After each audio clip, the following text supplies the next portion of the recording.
بسم الله الرحمن الرحيم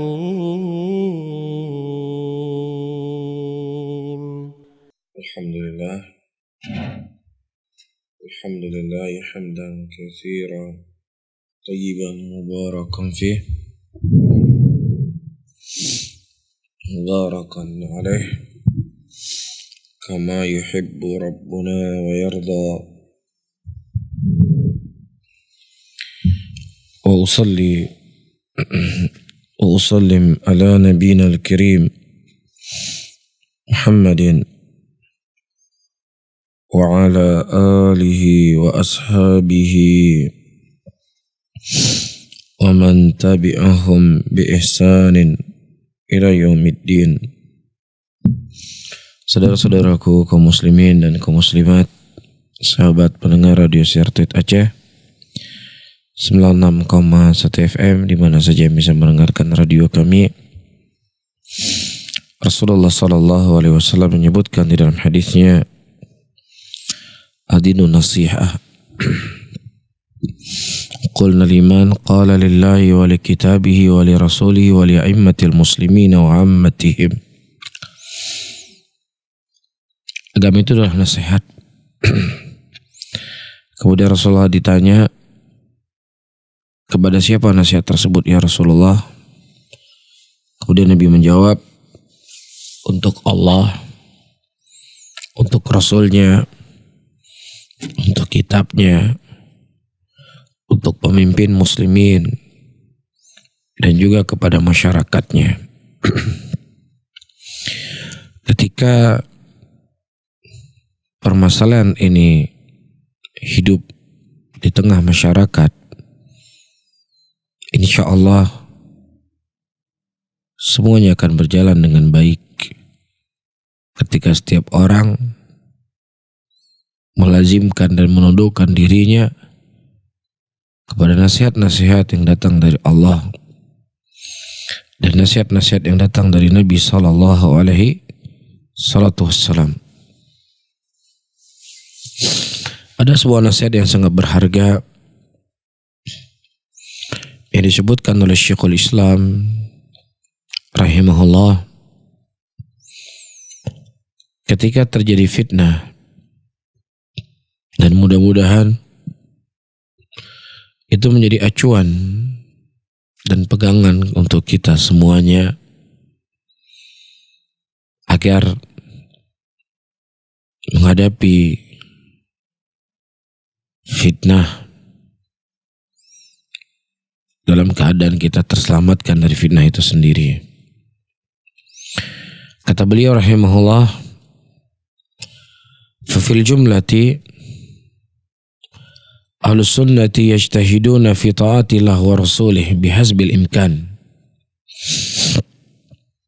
Secara garis besar, ahlus sunnah mereka adalah orang-orang yang bersungguh-sungguh untuk mentaati Allah dan mentaati Rasul semaksimal mungkin. Sebagaimana Allah sebutkan dalam Al-Quran, fattaqullaha mastata'tum. Bertakwalah kamu kepada Allah subhanahu wa ta'ala semampu atau semaksimal engkau bisa bertakwa kepadanya. Dan juga Nabi SAW mengatakan, idza amartukum bi amrin fa'tu minhu mastata'tum. Dan apabila diperintahkan kepada kalian dengan sebuah perintah, maka datangilah perintah tersebut mastata'tum, yaitu sebatas kemampuan yang kalian mampu. Itu semaksimal mungkin. Wa ya'lamuna anna Allah Ta'ala ba'atha Muhammadan bisalahil ibad wal ma'aish wal ma'ad. Dan itu diketahui bahwasanya Allah Subhanahu wa Ta'ala mengutus Muhammad sallallahu alaihi wasallam untuk kebaikan hamba itu sendiri, untuk kebaikan kehidupan mereka. Apapun perkara yang disyariatkan oleh Allah,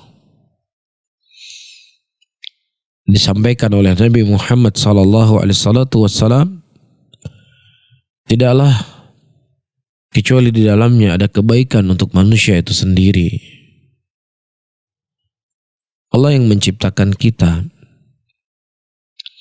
dan Allah yang lebih tahu apa yang terbaik untuk kita. Ini sesuatu yang sebenarnya difahami dan sesuatu yang dimaklumi. Pencipta terhadap sesuatu lebih mengetahui apa yang dia ciptakan. Dan syariat itu adalah milik Allah. Hukum-hukum yang datang semua datang dari milik dari Allah. Maka ketika itu sesuatu yang datang dari Allah, tidak ada keharusan bagi seorang hamba kecuali dia menjalani apa yang telah Allah Subhanahu wa taala tetapkan, karena itu merupakan kebaikan untuk dirinya.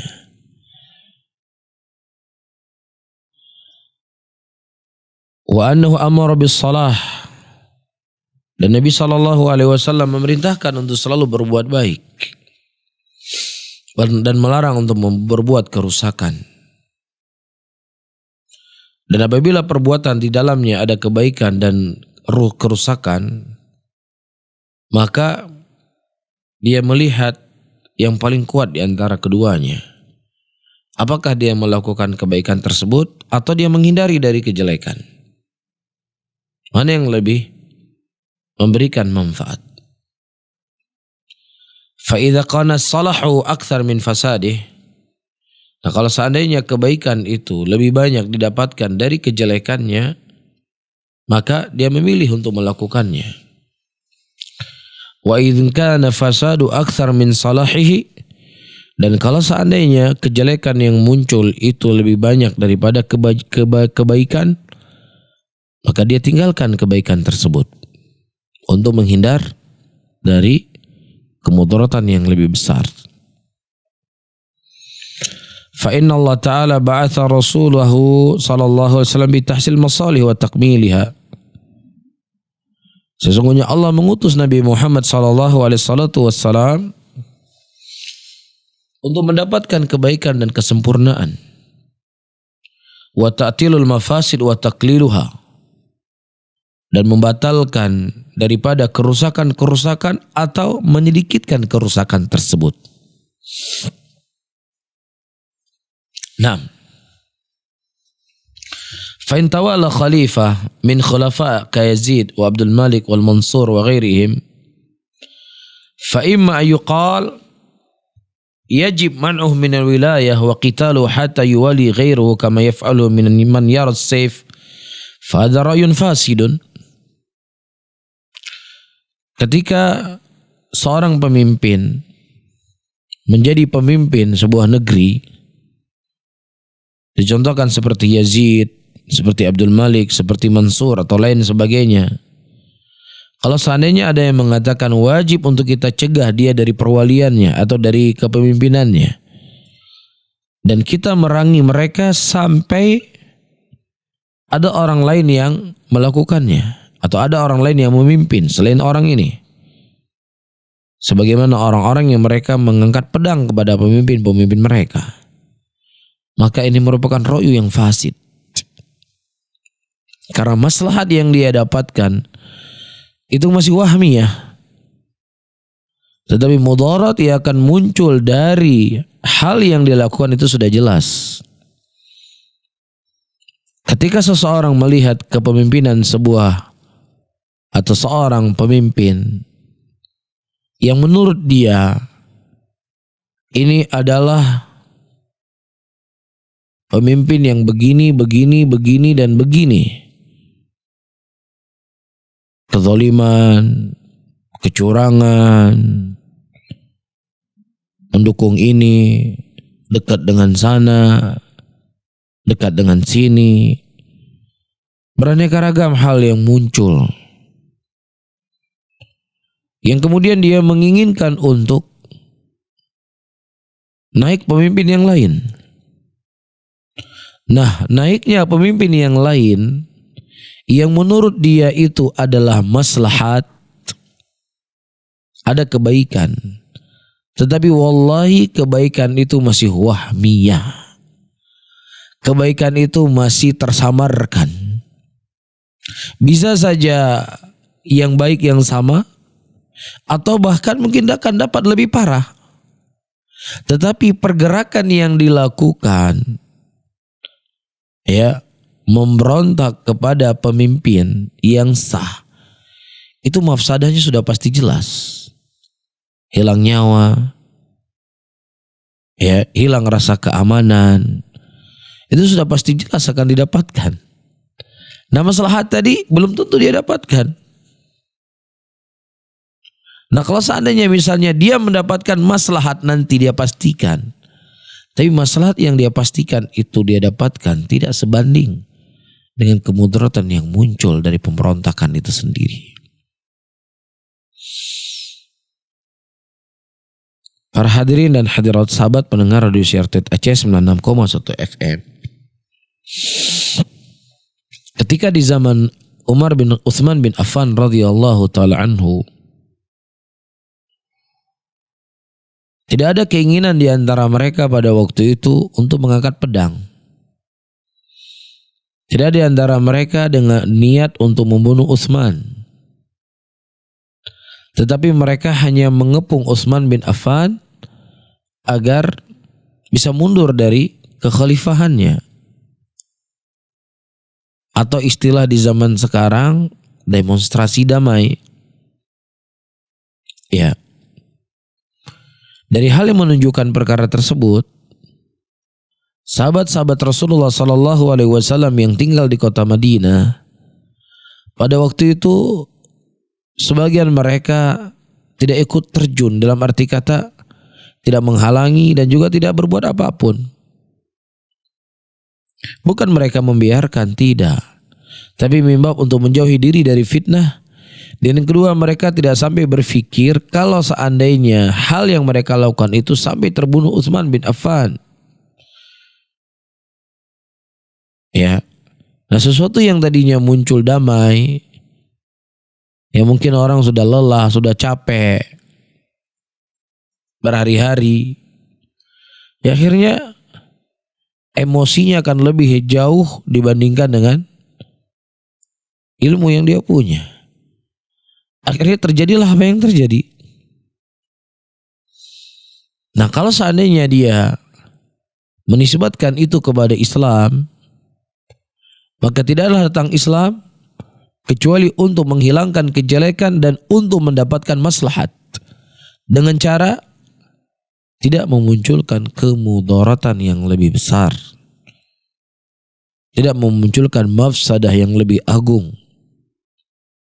Ini harus difahami, ini harus dimengerti. Nah, kalau seandainya orang menganggap ini bukan bagian dari agama, Anda punya akal, Anda sudah melihat bagaimana dampak-dampak yang terjadi ketika demonstrasi yang dilakukan di awal sebagai demonstrasi damai. Bisa lihat di negeri-negeri yang lainnya. Dan orang yang berakal itu menjadikan pengalaman orang lain sebagai pujian hidup untuk dirinya. Ada seseorang terkadang buka warung makanan di sebuah lokasi dengan segala usaha telah dilakukan, dari mulai makanan yang enak, mulai dari kebersihan toko dan lain sebagainya. Ternyata juga tidak ada orang, tidak ada yang pembeli. Karena mungkin lokasinya nggak baik. Ini kan pengalaman buat kita, sehingga kita jangan buka lagi toko di situ. Itu kan kalau kita berbicara secara standar akal manusia. Kalau kita tidak berbicara dengan standar agama, bicara standar akal. Dan tentunya orang yang dianggap memiliki akal, maka hendaknya dia gunakan akalnya. Karena bukan hanya sekedar dianggap sebagai kaum intelektual, tetapi bagaimana intelektualitas itu dipakai. Itu sebenarnya yang harus menjadi timbangan. Kemudian kata beliau rahimahullah, Fa inna mafsada hadha 'adzam min maslahatihi. Karena mafsadah yang muncul dari pemberontakan itu jauh lebih besar dari maslahat yang ingin dia dapatkan. Dan terkadang masalah itu masih wahmiyah. Wahmiyah itu sesuatu yang belum pasti dia dapatkan.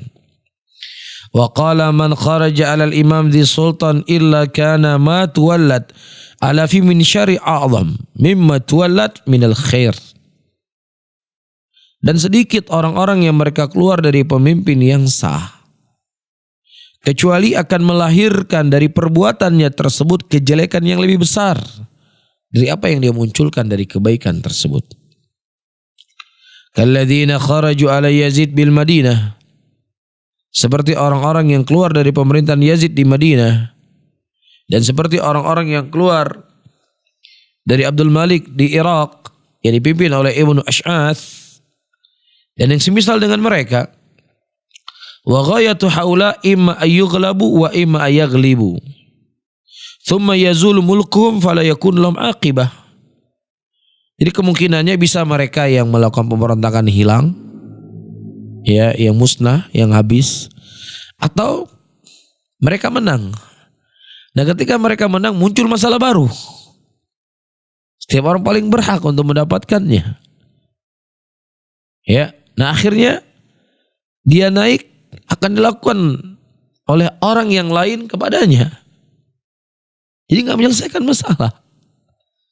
Tetapi sudah ada korban puluhan orang atau ratusan orang, bahkan ribuan muslimin sudah terbunuh. Dan itu tidak sebesar daripada masalah yang ingin Anda dapatkan ketika Anda yang naik jadi pemimpin. Faham ya? Kata beliau rahimahullah,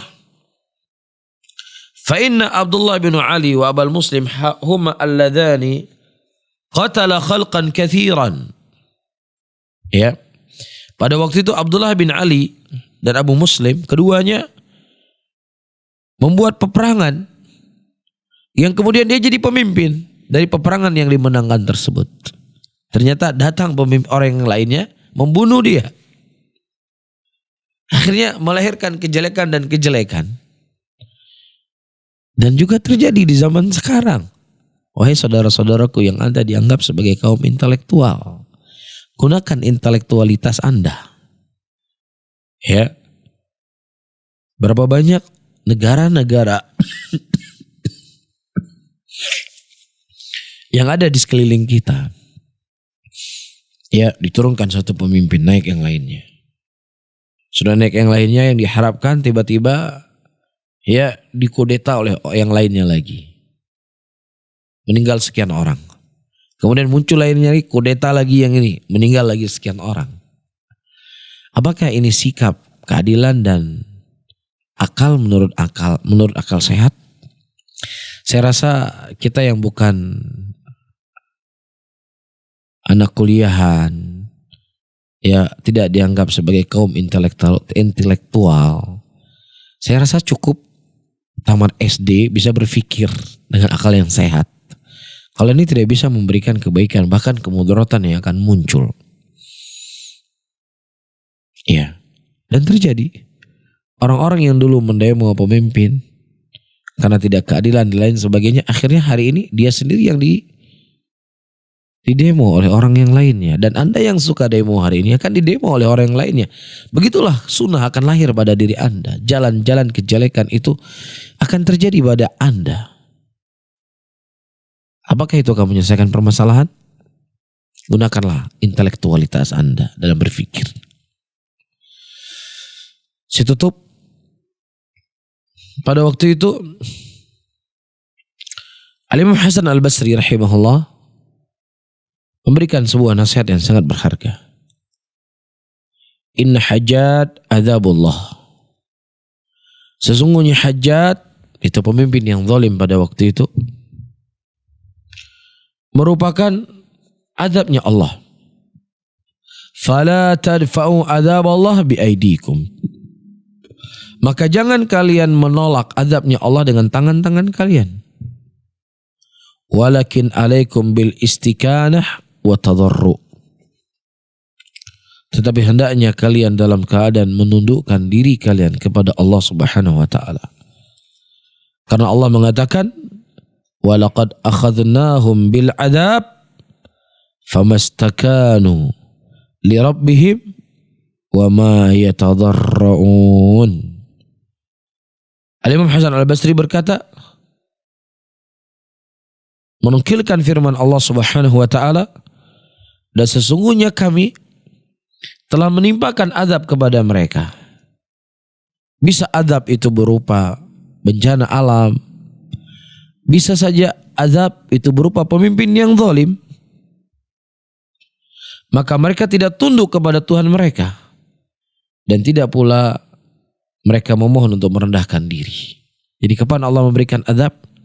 Ketika tidak ada tunduk kepada aturan Allah, dan tidak mereka merendahkan diri kepada Allah Subhanahu wa taala, sehingga dengannya Allah memberikan azab kepadanya. Wallahu taala alam bissawab. Baiklah Ustaz, untuk pertanyaan pertama, Assalamualaikum warahmatullahi wabarakatuh. Dengan kondisi ketidakpercayaan dengan pemimpin sekarang, kita selaku rakyat biasa apa yang harus kita lakukan?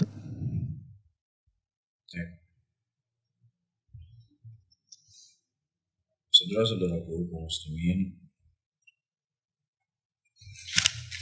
dan kaum muslimat, sahabat pendengar radio Sertifikat KCS 96,1 FM, di mana saja bisa mendengarkan radio kami,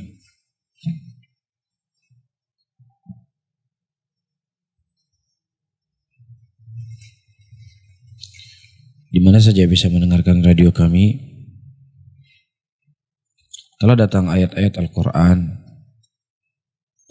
dan hadis-hadis Rasulullah Sallallahu Alaihi Wasallam, di mana kita diperintahkan untuk taat kepada Allah dan Rasul-Nya dan kepada pemimpin muslimin. Ya ayyuhalladzina amanu ati'u Allah wa ati'ur Rasul wa uli amri minkum. Hai orang beriman, taatlah kamu kepada Allah dan taatlah kepada Rasul dan juga pemimpin di antara kalian.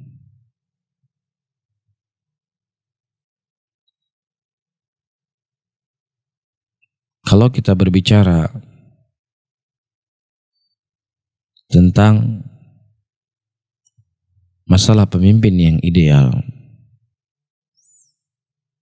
itu kembali kepada orang yang menilai dan sebesar apa hawa nafsu yang ada di hatinya. Tidak ada keraguan bagi kita semuanya, manusia yang paling terbaik setelah Rasulullah Sallallahu Alaihi Wasallam adalah para khulafa ar-rasyidin, Abu Bakar, Umar, Utsman, dan Ali.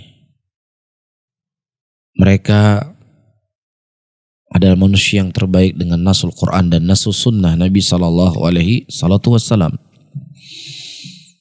Dan mereka menjadi pemimpin muslimin. Pemimpin yang sangat super ideal ini ternyata juga tidak dianggap ideal oleh sebagian orang. Dan kisahnya sudah maklum dan ma'ruf, kita ketahui bersama. Pembunuhan Amirul Mukminin Utsman bin Affan radhiyallahu taala anhu dikarenakan banyaknya berita hoax yang tersebar.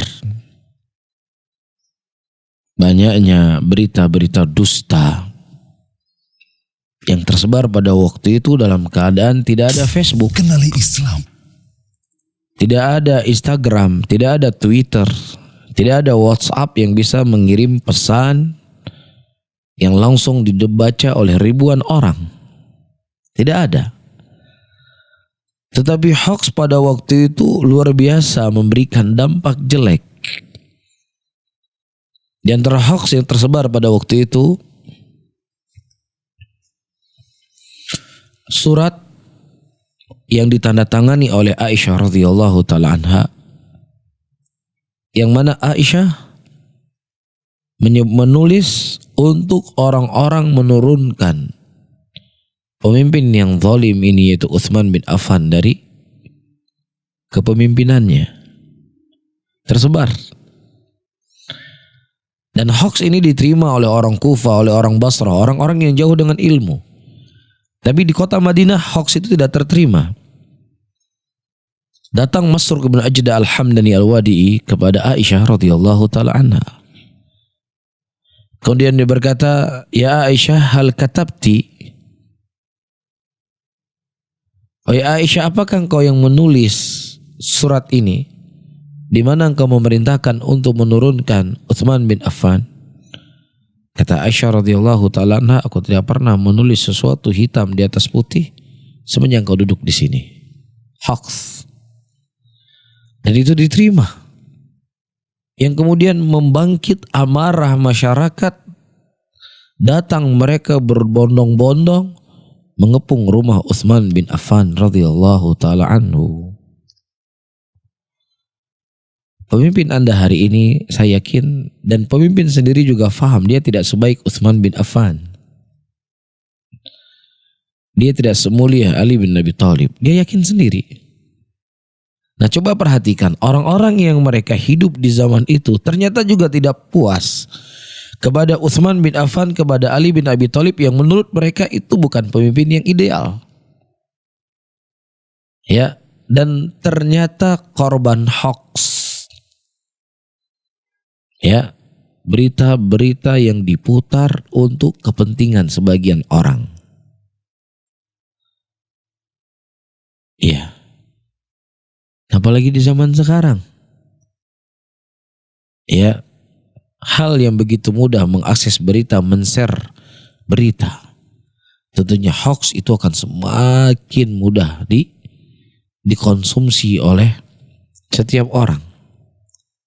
Jadi permasalahannya bukan negara kita hari ini semakin kacau. Ya, permasalahannya banyak sekali berita-berita yang terkadang berita-berita tersebut terlalu banyak ditambah-tambah. Dari sisi liberal dan lain sebagainya dari zaman dulu juga sudah ada. Cuman kalau zaman dulu kan nggak ada videonya. Zaman dulu kan mereka nggak menyebarkan lewat Instagramnya, lewat Facebooknya. Tapi sekarang karena sudah ada media, ya masing-masing menyebarkan. Iya. Seperti orang beranggapan tidak ada dakwah sunnah di Indonesia. Siapa bilang dakwah sunnah tidak ada? Di Aceh sudah ada dakwah sunnah dari zaman dahulu, dari fatwa-fatwa ulama yang bisa kita baca. Ya, yang tersebar. Kenapa? Zaman sekarang lebih ini, karena zaman sekarang siapapun bisa mengakses, siapapun bisa menyebarkan. Walau itu semua sudah ada. Ini satu hal. Ya, jadi kalau seandainya orang-orang yang hari ini, saya ulangi kembali, yang memberontak dan tidak puas atau tidak dianggap sebagai pemimpin yang ideal. Kalau seandainya Amirul Mukminin Utsman bin Affan yang memimpin negeri ini atau Ali bin Abi Thalib, apakah mereka itu siap untuk menerima? Atau juga akan dibunuh sebagaimana dibunuhnya Utsman bin Affan radhiyallahu taala anhu. Jadi makanya saya katakan, ini bukan masalahnya ideal atau tidak ideal, tapi masalahnya sejauh mana hawa nafsu yang ada di hati kita dan sejauh mana kepentingan yang ada di hati kita. Nah, dan jangan sampai Anda membuka fitnah menjadi sunnah yang jelek ini. Setiap tidak ada ideal, tidak baik, sudah berontak, jatuhkan. Ya, kemudian nanti muncul yang lainnya lagi, berontak lagi, jatuhkan lagi. Ya, yang kemudian memakan korban yang begitu banyak. Dan Rasulullah telah mengingatkan kita dalam hadisnya, "Man ra'a min amiri sya'an yakruhu falyasbir."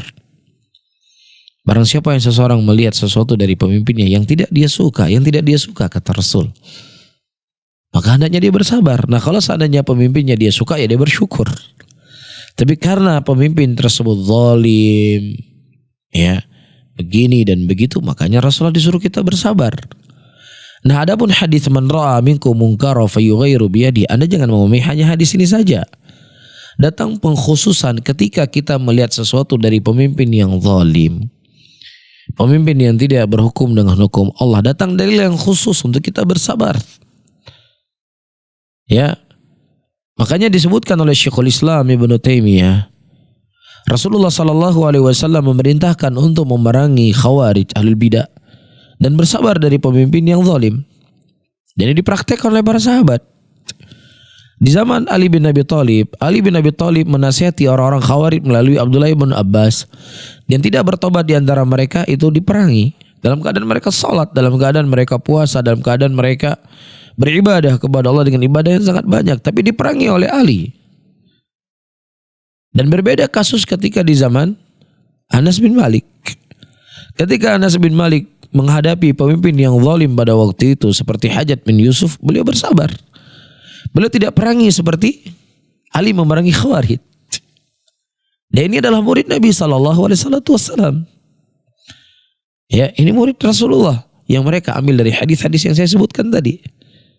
Ya, kalau seandainya aku masih hidup, kata Rasulullah, aku akan perangi mereka, itu orang Khawarij, seperti diperangi kaum Ad. Tapi ketika dalam berhadapan dengan pemimpin yang zalim, Rasulullah mengatakan apa? Isbiru hatta talqauni fil haut. Sabarlah kalian ketika kalian bertemu dengan aku di haut nanti. Ya, jadi hadis man ra'a minkum munkara fayughayyiru biyadihi fa illa misati fi bilisani, itu difahami juga dengan hadis-hadis yang lainnya. Jadi difahami dengan hadis-hadis yang lainnya dan ayat-ayat yang lainnya. Jangan hanya satu hadis yang dihafal kemudian dipraktekkan. Ya, jadi justru siapa yang sekarang yang punya hadis cuma satu? Siapa? Kan itu jadi masalah. Allah alam bissawab. Jazakallahu khairan Ustaz. Untuk pertanyaan selanjutnya, melihat di mana-mana terjadi berbagai kejadian alam yang tidak bersahabat lagi dengan manusia dan berbagai kejadian lainnya, apakah itu salah satu bentuk ciri-ciri pimpinan tidak amanah? Ini bukan kejadian alam. Bimana bahwasanya alamlah yang merusak dirinya sendiri, tidak. Ini semua adalah ketetapan yang Allah Subhanahu wa taala tetapkan. Bukan terjadi sendiri oleh alam. Ya, perhatikan ayat-ayat yang akan saya baca. Allah Subhanahu wa taala mengatakan, "Dhaharal fasadu fil barri wal bahr bima kasabat aydin nas liyudhiqahum ba'dalladzi 'amilu la'allahum yarji'un." Telah terjadi kerusakan di daratan dan di lautan dikarenakan dosa-dosa manusia. Allah tidak menyebutkan dosa pemimpin, tapi dosa seluruh manusia. Sekarang saya ingin tanya, ya, apakah di negara kita di Indonesia ini yang berbuat dosa dan berbuat kecurangan dan berbuat maksiat menurut Anda hanya sekelompok orang? Atau di mana-mana kita melihat maksiat? Hah? Ya, banyak orang yang sibuk ngurusi hutang pemerintah, sering kita ingatkan. Tapi dia sendiri juga berhutang, bahkan gak bayar hutang orang. Tapi teriak-teriak, negara banyak hutang, negara banyak hutang. Lah ente mobil ente pakai hari ini hutang atau enggak? Motor yang ente pakai hari ini hutang atau enggak? Rumah yang ente beli hari ini hutang atau enggak?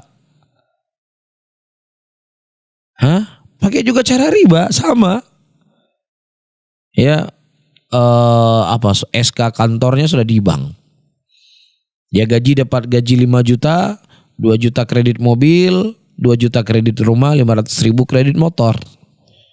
Ya, 500.000 untuk dimakan. Akhirnya pemerintah yang disalahin. Ena ukulukum. Allah memberikan kita akal untuk kita berfikir. Afala ta'qilun, kata Allah, tidakkah engkau mau berfikir? Iya. Kemudian kita kembali kepada ayat. Telah nampak kerusakan di daratan dan di lautan dikarenakan dosa-dosa manusia. Liyudhiqahum ba'dalladzi 'amilu la'allahum yarji'un. Yang kemudian Allah ingin merasakan kepada mereka sebagian dari azab apa yang telah mereka lakukan. Dan juga Allah mengatakan wa ma kana Allah mu'adzibahum wa hum yastaghfirun. Tidaklah Allah mengazab suatu kaum selama mereka orang-orang yang beristighfar kepada Allah Subhanahu wa taala. Khitab-khitab ayat yang saya baca tadi, khitabnya adalah manusia. Dan tidak akan mungkin Allah menjadikan seorang pemimpin ketika rakyatnya adalah orang-orang yang baik. Pemimpin yang bejat tidak mungkin.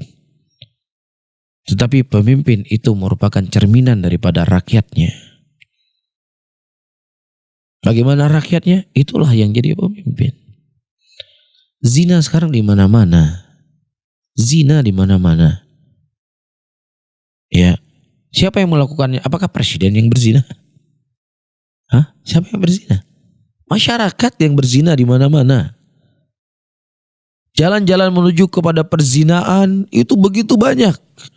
Di antara jalan menuju perzinahan adalah ikhtilat, bercampur laki-laki dengan perempuan.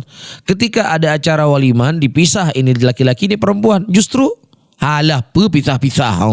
Tata jojo, tata mengaju. Kemudian Anda mengharapkan Allah memberikan kepada kita dari kemakmuran, keamanan, ketentraman, sementara kita sendiri yang menginjak-injak hukum Allah Subhanahu wa taala. Mas, Bang, Adun, Mak, Mandum. Ketika kita sholat di masjid-masjid di Aceh ini semua dihijabi masjidnya. Ya, semua dihijabi masjidnya. Perempuannya pakai mukena. Rasulullah mengatakan sebaik-baik soft bagi laki-laki yang paling depan, sebaik-baik soft perempuan bagi paling belakang. Semakin jauh laki-laki dengan perempuan dalam sholat itu semakin baik. Apakah berdengan akal sehat kalau seandainya di walimahan yang pakai perempuannya sudah bersolek semakin baik dengan semakin dekat dengan laki-laki yang bukan mahram semakin baik? Kalau dalam sholat saja yang tidak menor seperti itu penampilannya semakin jauh dari perempuan semakin baik. Lah apalagi dalam keadaan sedang menor-menoran. Dalam keadaan pakai baju seketat-ketatnya, solek sebaik secantik-cantiknya. Ya tentunya akan lebih menjadi fitnah. Nah ketika hal ini dibuka di mana-mana itulah sumber terjadinya apa? Perzinahan. Berapa banyak kasus yang terjadi? Laki-laki dan perempuan kedapatan berzina dalam mobil, terkadang parkir di masjid, terkadang parkir di pinggir pantai dan lain sebagainya. Didapat laki-laki sudah punya istri, perempuan sudah punya suami. Ini bukan di Las Vegas, bukan di Amerika, ini di Aceh, di Serambi Mekah. Bukan satu kasus, banyak kasus. Ya, kemudian kita menyalahkan fulan dan alan sementara kita terus bermaksiat kepada Allah. Disitulah Allah memberikan bala kepada kita. Wa ma kana Allah mu'adzibahum wa hum yastaghfirun. Tidaklah mengadab satu kaum dalam keadaan mereka beristighfar kepada Allah Subhanahu wa taala. Ini dikarenakan dosa dan maksiat yang kita lakukan. Iya. Nabi Adam alaihissalam ketika diturunkan oleh Allah ke dalam dari surganya, dikarenakan iblis menggoda beliau untuk makan buah yang ada dalam surga. Gak ada beliau berkata gara-gara setan sih, gara-gara iblis ya goda long, makaji long dari surga. Tapi justru ketika Allah memberikan ujian kepada beliau introspeksi diri. Dan introspeksi diri beliau itu Allah abadikan dalam Al-Quran. Rabbana zalamna anfusana wa illam taghfir lana wa tarhamna lanakuna minal khasirin. Ya Rabb kami telah menzalimi diri kami. Dan kalau seandainya Engkau tidak mengampuni dosa kami dan tidak memaafkan kami, ya Allah, kami termasuk orang-orang yang merugi. Kita nggak semulia Nabi Adam. Nabi Adam ketika diuji oleh Allah boleh introspeksi dirilah, kita diuji oleh Allah diberikan musibah kok nunjuk kiri nunjuk kanan. Sementara kita sendiri juga terus berbuat dosa dan maksiat. Berakallah wahai saudaraku. Wallahu a'lam bishawab. Jazakallahu khairan. Barakallahu fikum Ustaz. Untuk pertanyaan selanjutnya dari Ummul Talha di Lampasai Kota. Bismillah, Ustadz mohon berikan peringatan kepada para provokator yang memanasi anak-anak kaum muslimin yang membuat kerusakan fasilitas umum. Apa yang saya sampaikan tadi sudah cukup saya rasa. Ya. Tentunya setiap ucapan, setiap perbuatan yang dilakukan oleh seseorang itu akan dia pertanggungjawabkan di hadapan Allah. Ma yalfidhu min qawlin illa ladaihi raqibun atid. Tidaklah sesuatu yang terucap dengan lisan-lisan manusia kecuali di sana ada malaikat yang mencatatnya. Jangan sampai dalam catatan amalan Anda ada ditulis sebagai pembunuh. Jangan sampai di dalam catatan amalan Anda tercatat sebagai pencuri, perampok. Jangan sampai di dalam catatan amalan Anda dituduh sebagai orang yang telah menghancurkan rumah orang. Nanti Anda berkata, ya Allah, hantam lu kupoh kok, ya Allah, hantam kebunuh kok, ya Allah. Ya Allah, saya nggak pernah mengambil harta orang, ya Allah. Tidaklah masuk ke rumah saya kecuali dari harta-harta yang baik, ya Allah. Iya, memang betul. Anda tidak pernah membunuh. Anda tidak pernah mencuri. Tetapi mulut Anda lah yang membuat orang lain membunuh. Mulut Anda lah yang membuat orang lain itu merampok. Mulut Anda lah yang membuat orang lain berbuat kerusakan. Rasulullah SAW menyebutkan dalam hadisnya, la tasubbu abak, jangan kau mencela bapakmu. Kemudian sahabat berkata, ya Rasulullah, bagaimana saya mencela bapak saya? Gak mungkin saya mencela bapak saya. Kemudian Rasulullah SAW, yasubbu abar rajul wa yasubbu abak. Dengan engkau mencela bapak seseorang, kemudian dia mencela bapakmu. Jadi sama seperti kamu mencela bapakmu sendiri. Dia nggak mencela bapaknya, tapi dia mencela bapak orang lain. Nah, orang lain tadi mencela bapaknya. Dia nggak membunuh, dia nggak merampok, dia nggak mencuri, ya, dia nggak membuat kerusakan. Tapi mulut Anda itu menjadi sebab orang lain membunuh. Mulut Anda itu membuat orang lain merampok, maka itu dosa akan Anda tanggung. Dan apa yang Anda ingin dapatkan hari ini dari kedudukan dan lain sebagainya, itu tidak sebanding dari mudarat yang Anda hasilkan. Nah, kalau seandainya Anda ingin mendapatkan keadilan, saya ingin tanya diri saya sendiri dan juga Anda, apakah Anda sudah adil kepada Allah? Apakah Anda sudah adil ke Anda sebagai hamba Allah yang Allah perintahkan Anda untuk sholat, Anda perintahkan Anda kalau laki-laki pergi ke masjid melalui lisan Rasulnya? Apakah Anda sudah adil pada diri Anda melaksanakan sholat 5 waktu? Kalau Anda 5 waktu saja masih bolong-bolong, udah deh nggak usah cerita keadilan. Anda termasuk orang yang paling tidak adil di muka bumi ini. Allahu a'lam bishawab. Jazakallahu khairan Muqtad. Bagi sahabat pendengar radio Syiar Tauhid Aceh yang ingin bertanya, bisa mengirimkan pertanyaan melalui line SMS ataupun WhatsApp di nomor 852 1414 2314. Bila satu pertanyaan selanjutnya, bismillah, semoga Allah selalu merahmati Ustadz dan kita semua. Ustadz, sejauh mana peran kita terhadap anak didik kita selaku mahasiswa jika posisi kita sebagai seorang pengajar dalam hal mencegah mereka untuk melakukan demonstrasi? Nah, diingatkan dengan ilmu dari Al-Quran dan Sunnah. Juga diingatkan mereka, pakailah akal sehat. Ya, apa yang terjadi di sekeliling kita itu sudah mencukupi. Jangan sampai terjadi apa yang kita tidak inginkan. Ya, hal-hal yang telah saya sebutkan tadi. Ya, diingatkan, disampaikan. Nah, ketika dia sudah menyampaikan, ya sudah. Ketika mereka tetap juga melakukannya, maka itu urusan dia. Ya, makanya di sini seperti yang pernah saya sampaikan, kalau pemerintah mengetahui bagaimana sebenarnya hakikat dakwah Ahlussunnah, ya, maka insya Allah akan banyak sekali kebaikan di tengah-tengah umat Islam. Ahlussunnah adalah orang anti yang demonstrasi. Ahlussunnah tidak punya keyakinan di tengah-tengah mereka kudeta kepada pemimpin. Ya, jangankan untuk kudeta kepada pemimpin, Ahlussunnah mereka menghasung, ya, dalam urusan berkendaraan itu berhenti lampu merah. Jangan robos lampu merah. Hal yang seperti ini dibahas dan hukumnya tidak boleh memakai helm.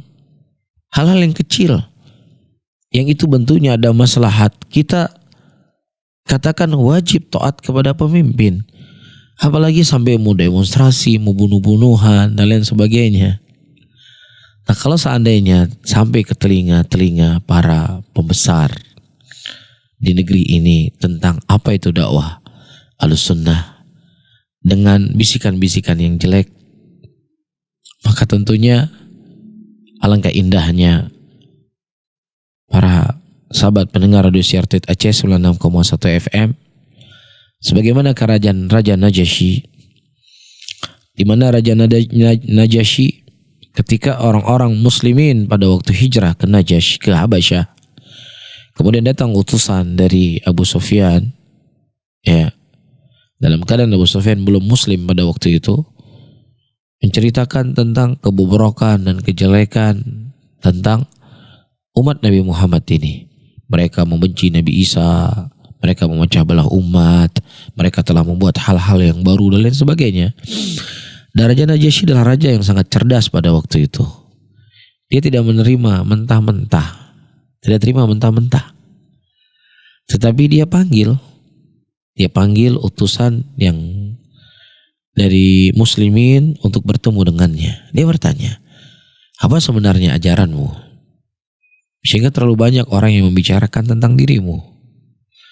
Bacakan kepada saya dari ayat yang diturunkan kepadamu. Kemudian dibacakan ayat Quran. Kemudian Raja Najasyi menangis dan dia berkata, sesungguhnya apa yang diturunkan kepada nabimu sama yang diturunkan kepada Isa alaihissalam. Akhirnya boleh masuk Islam. Ini orang yang bijak, ya, orang yang intelektualnya itu tingkat tinggi. Tidak hanya menerima khobar dari satu sisi, tapi dia cross check, melihat, mendengar bagaimana sebenarnya. Ya banal kiram, ala tadnu fatubsira ma qad ahdatsuka famara'in kaman sami'a. Wahai orang yang mulia, marilah mendekat.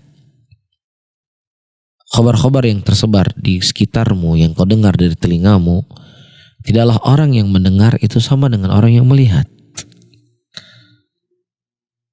Dan sesuatu yang dikatakan meresahkan, itu adalah sesuatu yang menyusahkan, sesuatu yang membuat kejelekan. Tapi walhamdulillah, dakwah al-sunnah, ya,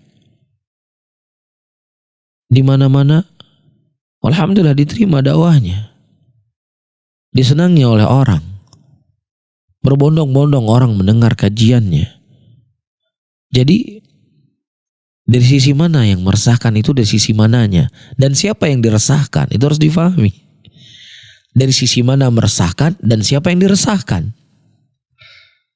Ketika terjadi bencana, apakah di Indonesia secara umum ataukah di Aceh secara khusus, justru yang kita melihat di lapangan, membantu saudara-saudara muslimin yang dalam keadaan mendapatkan musibah, justru orang-orang yang dianggap radikal hari ini, justru orang-orang yang dianggap mengkafir-kafirkan orang, justru yang dianggap orang yang nyesat-nyesatin orang. Kalau seandainya hobinya adalah nyesat-nyesatin orang, kafir-kafirin orang, ngapainlah dia pergi bantu, ya, terjadi gempa, bencana, dan lain sebagainya. Tidak lain itu adalah sebagai bentuk kasih sayang kita kepada saudara kita muslimin, karena kita bersaudara. Ya. Dan tentunya ketika kita membahas tentang permasalahan, ya, orang yang pergi ke dukun, itu kan datang nasnya. Orang pergi dukun itu bisa keluar dari Islam. Ya, orang yang berbuat kesyirikan itu bisa keluar dari Islam. Orang yang mencela Allah, mencela Rasul itu bisa keluar dari Islam. Itu kan Allah yang mengatakan, Rasul yang mengkhabarkan kepada kita. Man ata kahinan fasaddaqu bima yaqul faqad kafara bima unzila ala Muhammadin. Barang siapa yang seseorang mendatangi dukun dan kemudian dia membenarkan apa yang diucapkan oleh dukun tersebut, maka dia telah kufur apa yang diturunkan kepada Muhammad. Rasul yang mengkhabarkan dan kita menyampaikan kepada umat Islam. Ya, dan juga sebagai pelajaran untuk kita sendiri, jangan sampai terjatuh dengan perbuatan-perbuatan yang seperti ini. Sehingga datangkan kepada kami bukti dan dalil. Kalau dalam pengajian-pengajian kita ada orang yang kita kafirkan, kita bilang nyanti kami yang kafir, sebutkan dalil. Sebelum Anda ditanya oleh Allah kelak di yaumul qiyamah, apa yang Anda tuduh? Kita tanya dulu di dunia ini, apakah Anda sudah punya jawaban? Jangan sampai ditanya oleh manusia Anda tidak punya jawaban. Bagaimana lagi ketika Anda ditanya oleh Allah? Siapa yang pernah kita kafirkan? Fulan bin Fulan, tunjukkan. Dan pesantren mana yang pernah kita kafirkan? Pesantren tersebut pesantren yang kafir. Dan kelompok yang mana yang pernah kita kafirkan? Sebutkan siapa, di mana. Tapi kalau kita membahas ada perbuatan-perbuatan kufur A, B, C, D, itu telah dibahas oleh Rasul sallallahu alaihi wasallam. Dan itu bukan kita nunjukin orang, tapi pelajaran untuk kita sendiri, jangan sampai terkena dengan perbuatan tersebut dan dikhawatirkan kita bisa jatuh dalam kekufuran. Naam. Jazakallahu khairan Ustaz. Untuk pertanyaan selanjutnya, bismillah. Assalamualaikum warahmatullahi wabarakatuh. Afwan, ana mau bertanya, jika seorang meninggal dunia dan ia masih memiliki hutang kepada orang lain, lalu keluarga dari yang meninggal menanyakan perihal hutang tersebut kepada yang bersangkutan, tetapi yang bersangkutan mengatakan tidak perlu bayar, beliau sudah ikhlas. Bagaimana hukumnya Ustaz? Kalau dia sudah ikhlas, dia sudah ikhlas. Dia sudah ikhlas. Kalau kan sudah selesai, tidak ada keharusan dia membayar. Kalau dia sudah memaafkan, misalnya ada seorang berhutang, kemudian dia meninggal. Setelah meninggal, ya sudah, saya maafkan hutangnya, sudah selesai. Tapi kalau seandainya dia tidak memaafkannya, ya, maka harta yang dimiliki oleh si mayit yang meninggal itu, dia harus apa? Dia harus dikeluarkan. Jadi harta warisan sebelum dibagi, ya, pertama untuk mengurusi jenazahnya. Yang kedua untuk membayar hutang. Yang ketiga untuk beri wasiat. Sisanya untuk warisan. Itu kalau dia belum rela dan dia belum ikhlas. Tapi kalau dia sudah ikhlas, sudah selesai. Nah, Allah alam shawab. Jazakallahu khairan Ustaz. Untuk pertanyaan selanjutnya, Assalamualaikum warahmatullahi wabarakatuh Ustaz. Waalaikumsalam. Ustaz, bagaimana jika kita seorang guru sekolah dasar yang mana metode pembelajarannya dianjurkan menggunakan nyanyian-nyanyian yang mendidik? Bagaimana sikap kami Ustaz? Baik. Sesuatu yang dikatakan mendidik itu sesuatu yang baik. Sesuatu yang tidak baik itu tidak bisa kan mendidik. Ya, dan musik, nyanyian itu bukan sesuatu yang baik. Sehingga sesuatu yang baik itu tidak akan mendidik. Ya. Nah, karena didikan yang salah lah, akhirnya terjadilah apa yang terjadi hari ini. Itu keluar dari mana? Dari pendidikan yang salah dan keliru. Dan alhamdulillah pondok yang dianggap pondok Ahlussunnah, ya, pondok yang mengajarkan Alkitab dan Sunnah yang tersebar di seluruh Indonesia, insya Allah tidak akan pernah kita dapatkan mereka turun ke jalan demonstrasi, teriak-teriak, caci maki pemerintah, merusak fasilitas umum. Insya Allah tidak akan pernah kita dapatkan. Karena memang yang diajarkan adalah Quran dan Sunnah, yang diajarkan adalah kebaikan. Ya, akhirnya yang diajarkan dari kecil lah nyanyian. Yang nyanyian itu merupakan jalan menuju kepada perzinaan. Ya, ketika orang pergi ke diskotik, tempat musik, itu dia ke situ ngapain? Hah? Mau jadi pasangan kan? Karena memang musik itu arah menuju kepada keperzinaan, arah menuju kepada hal yang jelek. Makanya terjadilah perzinahan di mana-mana. Karena memang dididik itu yang dididik. Ya, tapi coba kali dididik dengan Al-Quran, dididik dengan sunnah Rasul Sallallahu Alaihi Wasallam. Insya Allah akan menjadi anak-anak yang baik, anak-anak yang bukan anak-anak yang brutal, tapi anak-anak yang selalu takut kepada Allah dan cinta kepada Rasulnya. Allah alam shawab. Sehingga tidak boleh la ta'ata li makhluqin fi ma'siyatil khaliq. Tidak ada ketaatan kepada makhluk yang itu bentuknya bermaksiat kepada Allah. Ceritakan kisah-kisah para nabi, kisah-kisah para rasul, kisah-kisah para khulafa arsyidin, kisah-kisah para sahabat Nabi itu jauh akan lebih berberkah kepada anak-anak dan jauh lebih berberkah untuk dirinya. Wallahu a'lam bishawab. Jazakallahu khairan Ustaz. Untuk pertanyaan selanjutnya, bismillah. Ustaz Afwan, pertanyaan tidak sesuai dengan tema.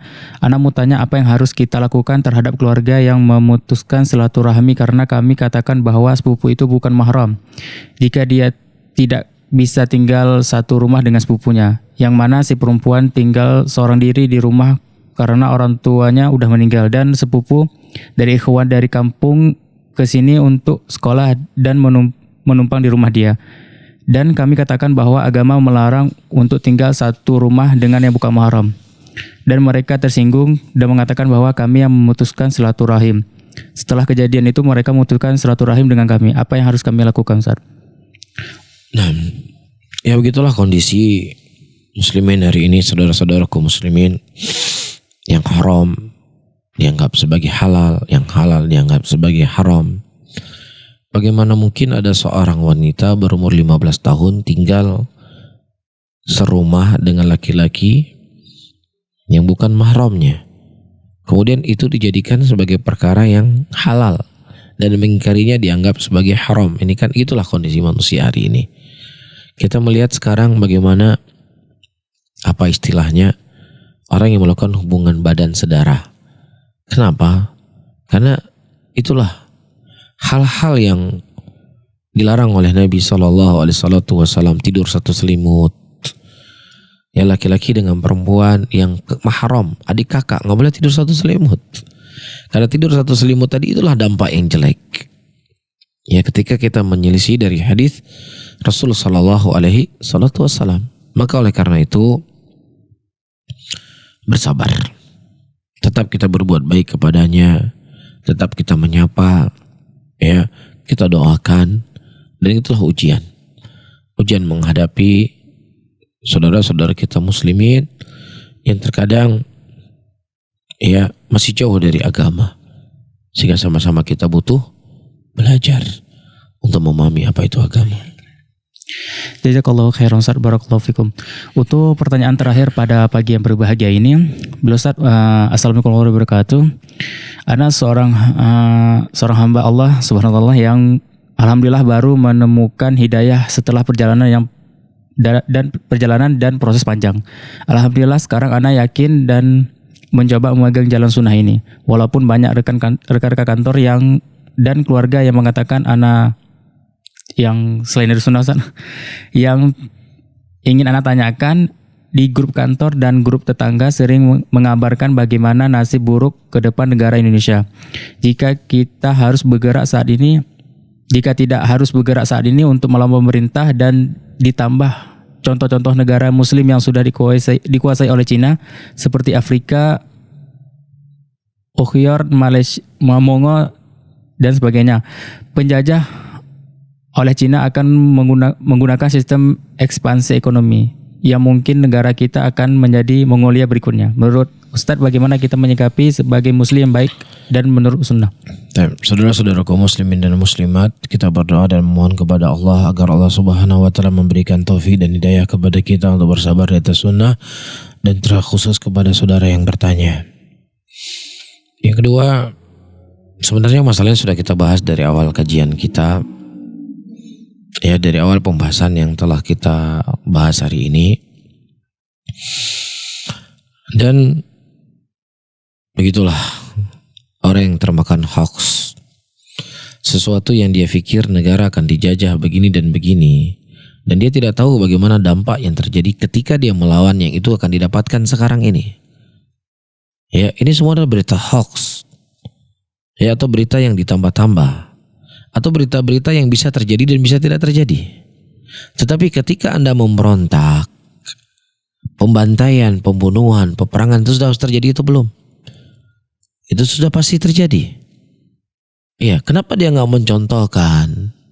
Ya, kalau kita memberontak negara kita kayak Yaman, kalau kita memberontak negara kita kayak Suriah, lah kenapa ente jauh-jauh cerita yang lain? Hal-hal negara yang disebutkan dikuasai oleh itu, tapi mereka bisa hidup atau tidak? Apakah mereka setiap hari dibunuh, setiap hari dibantai? Hah? Negara yang disebutkan apakah benar ataukah tidak, wallahu a'lam bishawab, saya tidak tahu. Nah, kalau seandainya benar, mereka masih bisa hidup enggak? Mereka masih bisa bekerja enggak? Mereka masih bisa berkumpul enggak dengan keluarga? Masih bisa berkumpul, walaupun ada mudarat di situ. Tetapi ketika melawan pemerintah, apakah mereka masih bisa hidup hari ini? Mereka berada di kamp-kamp pengungsi. Iya, bukan mikir besok bisa kerja atau enggak. Ya, tapi mikir besok bisa hidup atau enggak. Cerdaslah. Sadaqallah, Allah mengatakan innan nafsa la amartum bisu ila marahimar rabbi. Sesungguhnya jiwa manusia itu selalu condong kepada kejelekan kecuali siapa yang dirahmati oleh Allah. Dia lihat sesuatu yang lainnya, tetapi yang lainnya yang dampaknya itu jauh lebih besar dari melawan pemerintah, nggak pernah dia terlihat di matanya. Itulah namanya hawa nafsu. Allah alam.